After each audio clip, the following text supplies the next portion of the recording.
am new to this whole uploading video thing, but I wanted to just put something out there for all these people suffering with chronic illness and struggling and not knowing if there's anyone else out there who is going through what they're going through. I am going through chronic illness. I've been diagnosed by 3 doctors, professional doctors, and I have been relieved to finally find out that it's not all in my head, that there is actually something going on in my body. And I don't know, I hope this video helps somebody. I hope it helps me. I hope it helps you if you know there's an explanation or an understanding that I can bring just through whatever I'm going through. Don't mind me, I've got my mate Uncle John in the background. John Mayer, the best. He's alright. So basically, this is my room. Welcome. Please just remember, don't sleep with feather pillows because your face will get really red. That's what I did last night. And my face is breaking out like I was slapped in the face, but I'm not. I'm good. Just slept with feathers and I got poked, and apparently because I'm really extra sensitive, it don't fly. So that's my story about my face. Central Sensitization Syndrome, what is it? It's called CSS for short. I'm not going to say the whole name again. Probably will, I'll forget. But basically, there are like 5 things that fall under Central Sensitization Syndrome. We've got chronic fatigue, fibromyalgia, which is constant pain, widespread pain, irritable bowel syndrome, IBS. There's migraines and headaches as well that all fall under this banner of CSS. Underneath all of this banner, your senses, well, my senses are so way overly heightened that it's ridiculous, actually. It's quite funny. My sense of, you know, sound is amazing, that I am about 15 kilometers out of town right now and I can still hear the local trains, which is awesome. I can hear the most craziest things, people's mobile phones vibrating on the other side of the house downstairs. I know whose pocket it was in.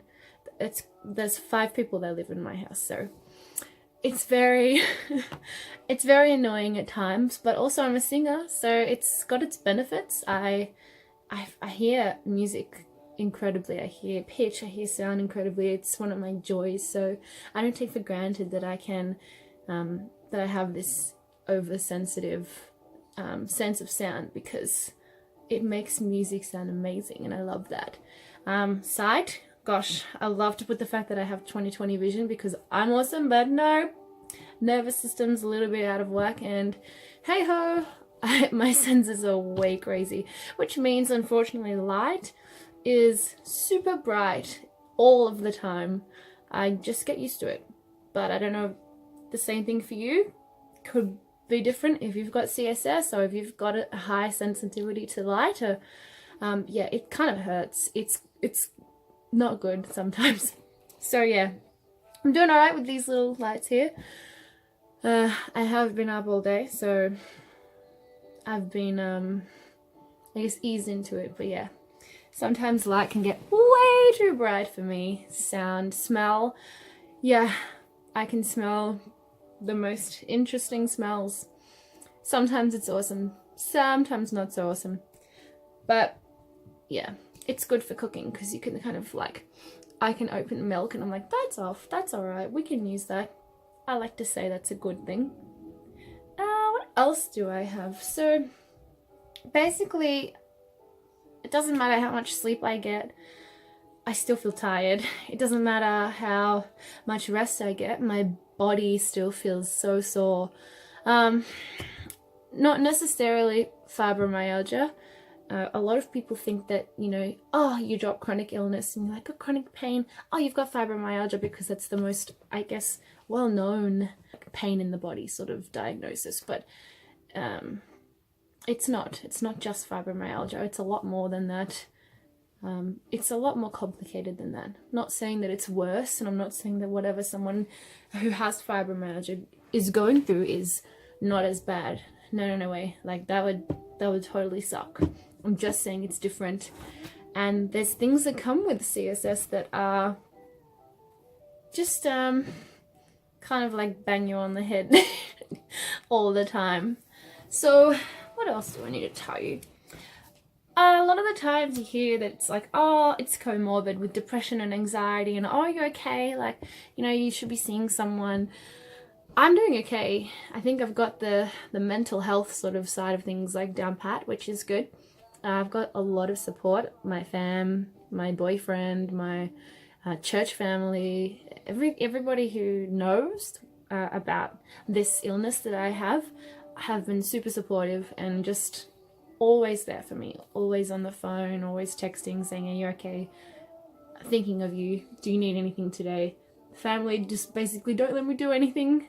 If I do it because I'm defying their requests, and I'll go and bake a cake or try to make dinner, try to put a load of washing on, to, you know, to the disgust of my parents saying, what are you doing? You should be resting, which is quite nice of them. But yeah, I guess in this time now, I need to be resting, I need to be recovering, I need to be lowering my heart rate as much as I can, and yeah, not doing too much exercise. So I love sport. I love going outside. I love playing tennis and basketball, cricket, soccer, swimming. Oh gosh, I love that. I love hiking, water sports. I love getting on the back of a boat, doing some wakeboarding. I'm just such a active girl. Loved it, always loved it. Not allowed to. No exercising. Unless it's minimal. Unless I say do like 20 minutes on the bike. I will pay for it the next day because my muscles don't recover the way that a normal body does. I will be tired, but it's kind of worth it for me. So I played tennis on the weekend for about an hour and a half, and I wasn't able to walk for 3 days. That's a legit story. That's not a joke. I couldn't really pick up a water bottle or drive a car properly. So I love that I'm laughing about it. It's not funny, devastating, but I think I have like light at the end of the tunnel because my doctor has told me that if I'm good, if I stop, if I rest and if I do what I'm supposed to be doing, I will be healed. I will recover in 2 years. So I'm really hoping and praying that that will be my story, and that you guys will come along with me on my story, and that, yeah, as you watch some little snippets of my life and what I believe I can handle, I can do, yeah, I hope you're inspired and encouraged, and hope you know that living with CSS, living with a chronic illness, is not a game changer. It's not a life,